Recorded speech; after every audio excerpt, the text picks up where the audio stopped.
Hello.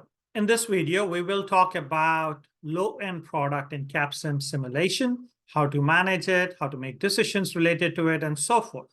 To begin with, let's start with the R&D. So if you remember, based on your information that is available on your Capstone Courier and your team member guide, we configured these, or we created these data points based on which we are going to make the decisions today. So as you see for round one, the first decision that we're going to make is related to your performance and size and MTBF and managing the age and so forth. Okay, so if you see the requirements, the customer buying criteria, the price is extremely important. That means the consumer is price sensitive. And the second most important thing is age. That means they want a product that's been tried and tested in the market, and they know everything about the product and has been used for a while. So they probably will be using in their older products and products that are not going to be changing so often. So in order to also keep the price low, you have to keep your cost low. So you will do R&D only when required. Until required, you're not going to do the R&D. Second, why should you minimize doing R&D? Because also to preserve the age. So if you look at this, okay, the age is 4.6 going towards 5.6. So if I change this product's performance or size, the product age will decline, which means it's supposed to be closer to 7, but it's falling out. So the other thing is you can have the ideal spot is somewhere around here on the perceptual map for your low end. So low on performance or bigger on size, they're okay. So what's happening here? Let's look at this. What is the requirement? Okay, so when you look at your spreadsheet, you know that they want for round 1, 2.2 and 1.7. Round 2 is 2.7 and 17.3. Round 3 is 3.2 and 16.8. So if you actually look, this product has been configured for the next 2 or 3 rounds. So basically, which means you don't have to change the product, which also means if you're not changing this product for 2 more years, that means the age will continue to go to 6.6, 7.6, and so forth. So which is a great thing. And you want to plan that this particular product is going to be maturing with the age and is more suitable for the consumer. And at the same time, you're not spending a whole lot of money in R&D costs and your material costs. So therefore, it's going to be very useful for you to tailor your product. So it's already 3 and 17. So whenever you're making changes, you want to give it a configuration that's required 3 rounds from there. So probably you want to make these changes in probably round 2 or round 3, where it's falling out of the ideal position in such a way that the product requirement meets round 5 or round 6 requirement whenever it is coming into the market. So again, you don't have to tweak it. So basically, I would suggest tweak this product only once in 6 years. Okay, so that, whenever you're tweaking, you give it a configuration of round 6 or round 5, so you don't have to tweak it again. So saves you, helps you preserve the age, and you don't have to do so much on that. Now, the second most important thing for them is age, which you're preserving by doing minimally R&D only when required, and you're planning way ahead of time, so you're not doing year-on-year R&D on that. Now, ideal position is important. Okay, so now the least important thing is reliability. How much of MTBF do they need? Between 12,000 and 17,000. Okay, because they are price sensitive, you don't want them giving them too much of MTBF because that's higher material costs. So 12,000 to 17,000 is what they have. Let's say we'll give them 12,500, little just over what they were asking. It's up to you whether you want to do that or not. So let's see what happens. So I'm saving about close to 49 cents or 49 cents on R&D costs by lowering this. Okay, or 59 cents. So basically, I'm not trying to, push this further or, much. And second, when you actually see the age is not altered, it is not cutting in half. So what does this mean? Changing MTBF or mean time before failure will not change the, the age of the product. Okay, so it will continue to progress to be 5.6 by the end of round 1. So therefore, you're in good shape here, R&D. So now let's move on to pricing and forecasting. Okay. So how much do I charge here? They're very price sensitive. So I cannot charge them like the top price bracket. So 25 is the maximum. Right now, what they're charging is 21. Okay. So let's assume we continue to charge $21. Okay. So we're going to be right in the middle. Okay, so we'll see what's going to happen with that. So how much am I going to produce production? Again, let's just be safe side and actually use 10% more than what the parity demand is. So this multiplied by 1.1. Again, parity demand is the safest bet. Why? Because your product is not very different. You're charging $21, which is going to be pretty close to what other people are charging, unless somebody chooses to charge really high price or lower price. The desirability of the product will not go. And not many people are changing too much in the product. So, this is the best you probably could do here. So let's assume the revenues that you're going to be generating here. So multiplied by, I'm not changing the price. So we had 21, let's say we keep it there. So that's here. So the maximum budget being, 10% of that. Okay. Minimum budget being about 5% of this. Okay. So, sorry, 0.05. Okay, so this is somewhere I need to spend. So let's see how much that would be. So divided by 2. Okay, so equals to. So if I'm spending minimum budget, so this is how much I should be. If I'm actually spending the maximum budget, that would be.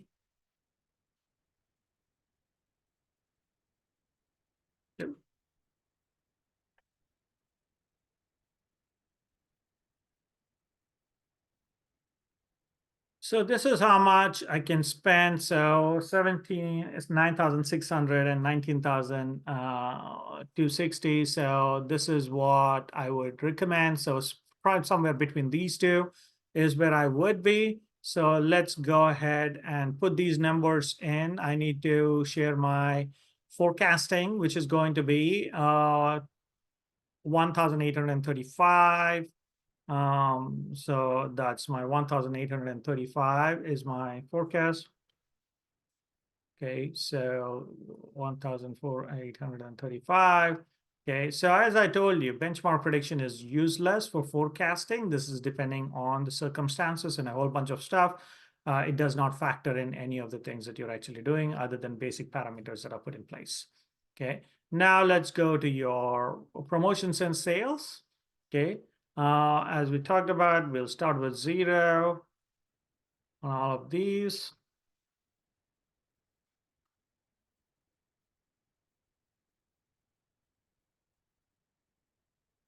So if you're doing this, you'll see awareness of this particular product is only 34.63%. Sorry, acre is your product here. So that's going to be 34.639 is what your awareness is if you're not spending any money.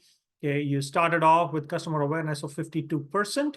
Okay, so how do I configure this? Again, go back to this 8700 maximum here. This is good for low end. So let me say I'm going to put 700 here. Okay, and then direct mail, when you actually look low end, 800 is the maximum. This is good. So again, going about 800 here. So web media, this is poor for low end, and email, poor for low end. So I'm not going to put any money into it. Trade shows is fair and 300. So we'll try to, keep it to the minimum or somewhere in between. So that let's see what it comes out to. So your awareness has increased to 60% from somewhere around 34.6%. This is pretty good.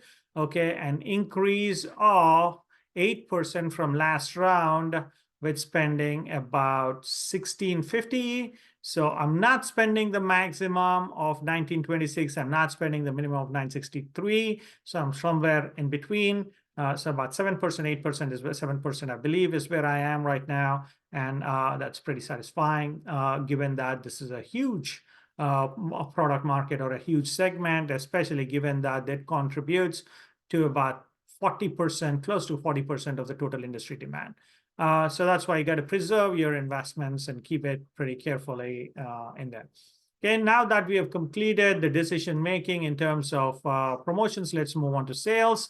Okay, so your accessibility is the one that you should be looking at. Okay, so if you actually look, you have 39.9, which is about 40% is where you started. If you don't put any money, you're actually 26.733. Okay, so let's look at this. So highest is distributors. Inside sales is low, medium is outside sales. So what is distributor doing? Okay, so when you actually look at distributors here, okay, $100,000 and 15 maximum. So let's say I'm giving them 8. Okay, because that's going to be $800,000 already. So how does that impact my accessibility? So it actually increased my accessibility quite a bit. Okay, so that means I'm in pretty good shape there. Okay, so what else am I supposed to do? So this is, I'm still below my minimum sales budget. Okay, so next is going to be my outside sales, because that's the medium one. Okay, but that costs $125,000. So I got to be very careful as to how I'm allocating. So let's say I'm putting 2 of them in there. Okay, so where am I right now? I'm about, I'm about 44% in my accessibility. Okay, so let's see what happens.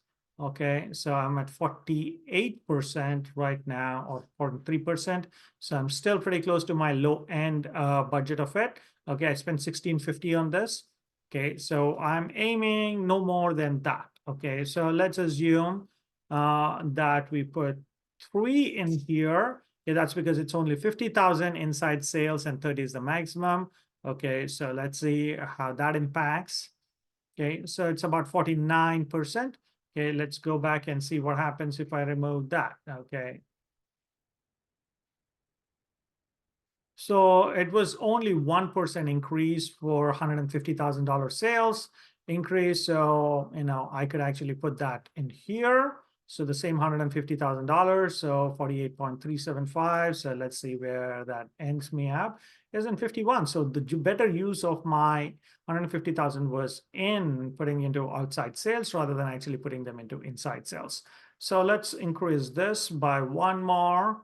Okay, so that's going to be, so it's still, not so much increase. So it's still about the same, 51.92. So that gave me like 0.9 increase for $100,000 increase. Let's say if I increase this, that's $125,000. So right now I'm 51. This was the best use of my $125,000. So this is where I'll stop. Because this is where I'm going to put it, because I started at 39%. I actually gained over 13% market accessibility, and I have to be careful because this is a low-end product, customers are price sensitive, so I have to be very careful as to where I'm spending my money. So that concludes promotions and sales part of it. Now let's move on to the production decisions that we're actually making here. Okay, so if you actually look at the contribution margin, this is pretty low. So that means your material costs, your labor costs, you try to lower your material costs. There's nothing much you can do more than that. So you should aim to lower your labor cost or increase your price. So there are only 2 options to increase your contribution margin to 36%, which is what is the requirement. So now we said your unit forecast is 1835. You have 39 units in there. So 1835, so production. Okay, so let's see.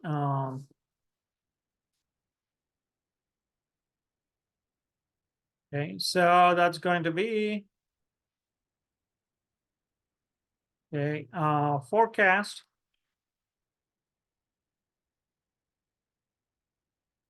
This is inventory. So we have 39 in inventory, and we are we're planning to sell about 1835. Okay, so that's what we forecasted. So how much should be production after schedule equals this minus this. So that's going to be 1796 is what we want production after schedule. 1796. Okay, so basically what's happening here is we are actually losing about 1796. That's going to be 18 units is what we are actually losing. So we want to add back those 18 units here. So that's going to be 1814.